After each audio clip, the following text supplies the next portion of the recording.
അള്ളാഹുവിൻ്റെ റസൂൽ സല്ലല്ലാഹു അലൈഹി വസല്ലമ ഹജ്ജത്തുൽ വിദാഇൻ്റെ സമയത്ത് അല്ലാഹി വബറകാതുഹു. ബിസ്മില്ലാ, അൽഹംദുലില്ലാ.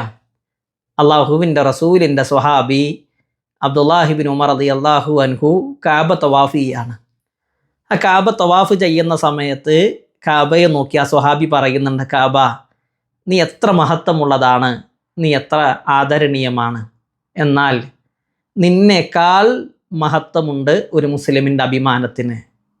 അള്ളാഹുവിൻ്റെ റസൂൽ സല്ലല്ലാഹു അലൈഹി വസല്ലമ ഹജ്ജത്തുൽ വിദാഇൻ്റെ സമയത്ത് അന്ന് നടത്തിയ ഒരു പ്രസംഗമുണ്ട്. ആ പ്രസംഗത്തിൽ നബി സല്ലല്ലാഹു അലൈഹി വസല്ലം പറഞ്ഞതാണ്, ഒരു മുസ്ലിമിൻ്റെ അഭിമാനവും സമ്പത്തും അവൻ്റെ രക്തവും പവിത്രമാണ്. ഏതുപോലെ പവിത്രമാണ്? ഈ ദിവസത്തെ പോലെ പവിത്രമാണ്. ഏതാണ് ആ ദിവസം?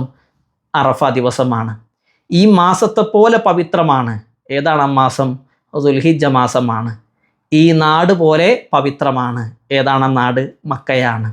മക്ക പോലെ, ദുൽഹിജ്ജ മാസം പോലെ, അറഫ ദിവസം പോലെ പവിത്രമാണ് ഒരു വ്യക്തിയുടെ അഭിമാനവും സമ്പത്തും രക്തവുമെന്ന് ഹബീബുന റസൂലുള്ളാഹി സല്ലല്ലാഹു അലൈഹി വസല്ലം നമ്മളെ പഠിപ്പിച്ചിട്ടുണ്ടെങ്കിൽ നമ്മുടെ സഹോദരൻ്റെ അഭിമാനത്തിന് ക്ഷതം വരുത്തുന്ന വാക്കുകളോ പ്രവർത്തനങ്ങളോ നമ്മുടെ പക്കൽ നിന്നുണ്ടാകാൻ പാടില്ല.